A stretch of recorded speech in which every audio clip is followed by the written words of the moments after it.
Linielec te da la bienvenida a nuestro curso básico de descargadores de sobretensión, totalmente gratuito. Si quieres obtener un certificado, no dudes en comunicarte con nosotros a través del enlace que hemos dispuesto en la descripción de este video. Puedes iniciar con tu clase. En este caso nos vamos a enfocar en protección contra sobretensiones, que es a la cual están asociados los DPS, ¿sí? Como elemento allí, digamos, de protección de lo que es la red y los equipos, de lo que suceda aguas arriba de la red o del equipo. Hay unas diferentes causas de sobretensiones que se pueden presentar en nuestra red o en nuestro equipo. Digamos, una de las principales son las descargas atmosféricas, como todos ya de pronto sabemos o lo hemos escuchado. Esto, digamos, está muy asociado a lo que es el nivel isocerámico de la zona de influencia que tengamos nosotros o en la zona donde estemos desarrollando actividades o donde estemos construyendo nuestra red. Sabemos pues que, por ejemplo, Colombia es un país que tiene normalmente un nivel isocerámico que es uno de los más altos de la región. Este nivel isocerámico debemos tener en cuenta que es como tal esa medición que se hace precisamente durante un año de qué descargas atmosféricas, por ejemplo, se presentan en una zona específica, ¿cierto? Por ejemplo, qué caída de rayos, incluso en seco, se pueden presentar como tal en una zona determinada, ya que a partir de esto se debe como tal pues coordinar también la protección de las redes. Vamos a ver, normalmente este tema de descargas atmosféricas tiene unas implicaciones o una importancia, un nivel de importancia diferente respecto de cuando nosotros estamos hablando, por ejemplo, en una línea de transmisión o, por ejemplo, en una red de distribución. Vamos a ver que en una línea de transmisión, pues allí en lugar de las descargas atmosféricas, toma una mayor relevancia a lo que es el switcheo que se puede presentar en la red, en las maniobras de la red. Digamos que allí lo que es una línea de transmisión, pues normalmente tiene una mayor protección por parte de lo que es el apantallamiento, ¿sí? Por parte de lo que son los cables de guarda. Esto no quiere decir que en una línea de transmisión nosotros no ubiquemos DPS o descargadores. Recuerden que cuando hablamos de DPS, estamos hablando de todos los dispositivos que podamos nosotros encontrar de protección contra sobretensiones transitorias. Eso es lo que quiere decir DPS. Y también pues podemos escuchar los que lo llamen descargadores o en el pasado los llamábamos pararrayos. Ya digamos hay una diferenciación hoy en día en ese concepto debido pues que el DPS como tal es un elemento que, como vamos a ver, está conectado directamente a la red, ¿sí? Él hace conexión directa con el conductor activo, está conectado allí directamente a la línea energizada. A diferencia de lo que es, por ejemplo, un pararrayo, como ya son propiamente las puntas captadoras, que son las que nosotros utilizamos, por ejemplo, en construcciones o en puntos altos, los ubicamos en los puntos más altos de la construcción o del lugar que queramos proteger para que estos sean los que sirvan de camino de las descargas atmosféricas, de los rayos que puedan caer allí y proteger como tal esas construcciones o esa infraestructura. Entonces, digamos que esa es como la diferencia realmente allí entre ese concepto de pararrayo y lo que es un DPS. Nosotros también nos podemos referir a un DPS como un pararrayo, que hoy en día eso es ya como mal llamar, porque el concepto de pararrayo aplica más que todo para las puntas captadoras, que también se les dice apartarrayos, y que estas como tal sí no están conectadas a ningún punto energizado, no están conectados directamente a una red, sí están puestas a tierra y deben estar equipotencializadas con el resto de redes que puedan haber allí y con la infraestructura, pero no están conectadas directamente a los conductores activos. Y más bien sí hacen una recepción directa de lo que es la descarga atmosférica o el rayo. En el caso del DPS, el DPS no hace este contacto directo con el rayo, pero lo que sí va a hacer es conducir esa descarga, conducirla directamente a tierra. Entonces esa es como la diferencia que debemos tener nosotros allí digamos, entre estos conceptos. Entonces, volviendo al tema, decíamos que en el caso de las descargas atmosféricas, la diferenciación que hay entre líneas de transmisión, ya en las redes de distribución sí se le da una mayor relevancia a las descargas atmosféricas. Normalmente en las redes de distribución no vamos a tener, digamos, sólidos sistemas de apantallamiento y ya, digamos, a un segundo lugar pasan estas otras posibles causas que tenemos acá de esas sobretensiones. Entonces tenemos, por ejemplo, lo que son los desplazamientos que se pueden dar de neutro durante una falla de línea tierra, ¿cierto? Ese desplazamiento de neutro, pues puede ser también llamado un aislamiento, lo que en el común llaman un neutro flotante, que es cuando nosotros perdemos el neutro de la red y pues eso obviamente genera una sobretensión allí. Tenemos también la operación de los fusibles limitadores de corriente, de los FLC. Vamos a ir viendo poco a poco a la medida que avancemos en la sesión el accionar de estos elementos, de estos fusibles que como tal recordemos que ellos se encargan de la protección contra sobrecorrientes, o sea que ellos se encargan de proteger lo que suceda aguas abajo de la red y del equipo. Pues el switcheo que puede suceder en el momento que se accionan estos elementos, ya sea por protección o ya sea por maniobra, pues nos va a poder generar unas sobretensiones allí en la red, por lo que llamamos ondas cortadas, pues lo vemos aquí también más abajo, las corrientes cortadas, que es cuando se suspenden intempestivamente, o también pues en casos de maniobra, el efecto que se va a producir allí, que ahora lo vamos a ver con un poco de más detalle, pues puede producir allí unas capacitancias también que van a terminarse manifestando, por ejemplo, en ferrorresonancias. Esta ferrorresonancia también vamos a hablar un poco más adelante sobre en qué situaciones se da o se manifiesta como sobretensión en la red y en el equipo y qué podemos, digamos, nosotros hacer a partir de lo que es la conexión y la ubicación del DPS, cómo podemos tratar de mitigar un poco el impacto que va a provocar una ferrorresonancia. Recordemos que es un fenómeno para el cual actualmente todavía son métodos analíticos, entonces es algo que no se puede definir muy a ciencia cierta a veces y lo más que podemos hacer es tratar de evitarlo y de mitigarlo a través de la forma en cómo hacemos la maniobra y de la forma como disponemos nuestras protecciones y cómo coordinamos esas protecciones para nuestra red y para nuestros equipos. Entonces vamos a ver que se va a poder presentar principalmente en circuitos trifásicos, donde va a haber un switcheo monofásico, que es lo que vamos a ver ahora como con un poquito de más detalle cómo funciona. También se presenta en la quema de fusibles, lo hablamos ahora en la operación de los FLC, la rotura que se puede dar de un conductor. En ese momento cuando se rompe un conductor, pues eso ocasiona inmediatamente una sobretensión, porque allí también puede darse un efecto de corrientes cortadas y como tal pues va a ocurrir una resonancia entre lo que es la impedancia de magnetización del transformador y la capacitancia del sistema de fase, que eso es una grafiquita que les tengo por acá. Me adelanto un poquito acá para mostrarles que básicamente esta condición es donde se conjuga toda esa parte de la ferroresonancia que estamos hablando en este momento. Es en un sistema trifásico cuando nosotros tenemos por condición natural de lo que es la construcción de las redes, tenemos esas líneas de manera independientes con un determinado distanciamiento, pero básicamente cada conductor lo que está haciendo es formarnos una serie entre los elementos de protección y como tal la impedancia de magnetización no lineal del transformador. Entonces cuando hay ese tipo de switcheos allí, va a ser normal que se nos forme una capacitancia en esa línea, ¿sí? Eso vamos a ver entonces ahora una recomendación, digamos, muy sencilla allí de lo que es la disposición de los DPS, pues para procurar evitar ese tipo de fenómenos que se puedan presentar allí. También de igual manera, pues el switcheo que se puede dar en bancos de condensadores y las corrientes cortadas, pues de las que ya hablamos. Todo está como íntimamente relacionado. Todo lo que puede suceder o todo lo que puede ser causa de una sobretensión en una red, en un equipo de distribución, digamos, hablándolo de segunda instancia. Reiterando que la primera instancia para una red o para un equipo es como tal proteger contra la descarga atmosférica, ¿sí? Entonces vamos a ver que básicamente los cálculos que nosotros vamos a hacer allí al respecto se enfocan más que todo en ese efecto que se produce allí por la corriente de impulso que nos va, digamos, a inducir el rayo en la red como tal. Miremos antes de pasar entonces a esa parte, cuáles son las clases de DPS que nosotros normalmente manejamos en términos generales y digamos con mayor énfasis en lo que es la parte de distribución. Entonces, allí, digamos, se puede decir que casi toda la vida o en los últimos años hemos tenido dos tipos de DPS. Tenemos el DPS de carburo de silicio y tenemos el DPS de MOV. MOV quiere decir de varistores de óxido metálico.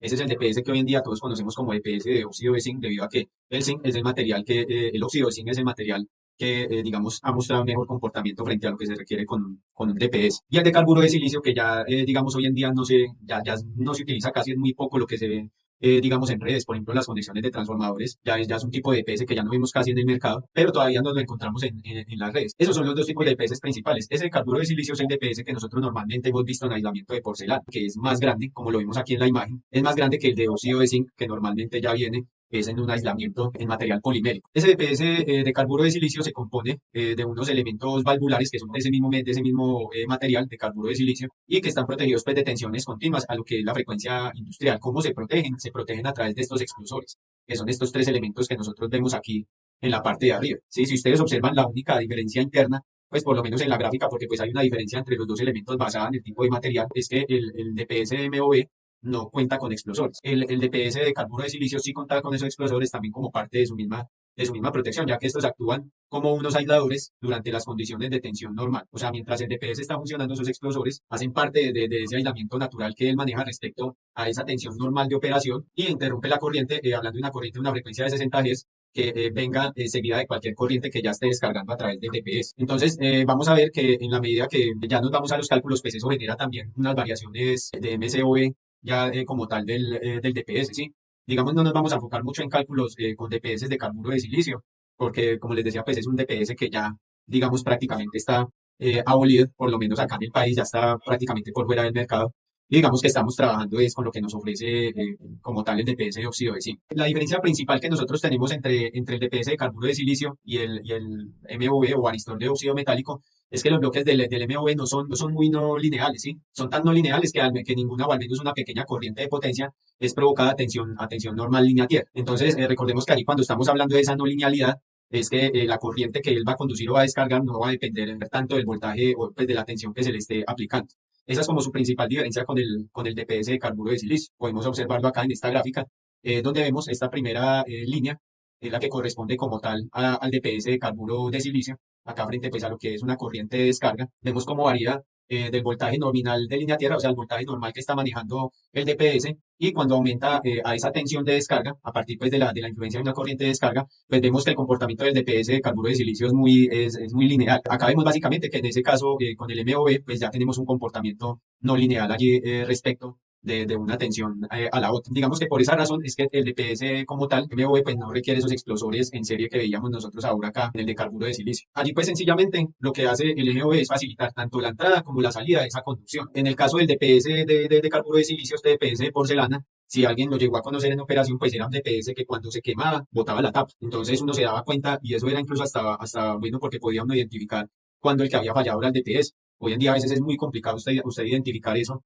en un transformador de distribución, más que todo hablando de un transformador, hablando de una subestación de tipo poste, cuando el transformador está allí arriba y usted no alcanza a ver desde el piso, pues claramente en qué condición física se encuentran los DPS, porque esa condición física, digamos, le ayuda mucho a uno a determinar la falla. Pero en los DPS de óxido de zinc, los MV, pues hoy en día es muy complicado. A veces si está usted de buenas, le alcanza a ver por ahí el roto o el quemonazo que tiene cuando se produce la descarga disruptiva, que no se logra conducir al 100% a tierra y lo que hace es pues, romper como tal el dieléctrico. Pero no en todos los casos sucede así. Muchas veces lo que hace el DPS es conducir efectivamente esa descarga a tierra. Ya como tal el DPS supera sus características nominales y lo que hace es quedar ya como un conductor, él ya queda directo totalmente, ¿sí? Y eso es precisamente a partir de esa facilidad en la que hablamos de entrada y salida en cuanto a conducción de esa descarga.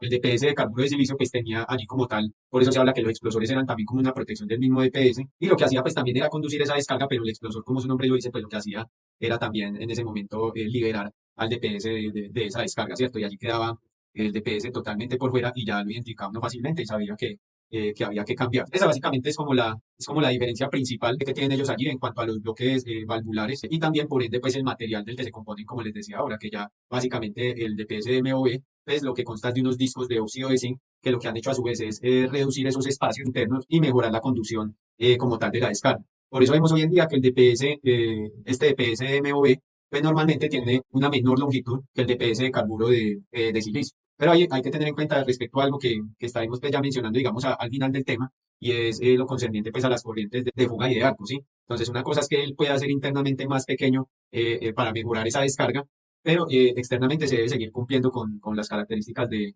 distancia de arco y fuga que él debe garantizar respecto al nivel de tensión en el que esté trabajando. Las clases de DPS, en términos generales, dependiendo pues la red con la que estemos trabajando, porque ahora pues más adelante vamos a ver otras clases que son en cuanto al nivel de tensión, en cuanto a esa tensión nominal máxima que esté manejando el DPS, van a haber otras clasificaciones, aunque esas ya hoy en día no se están manejando mucho.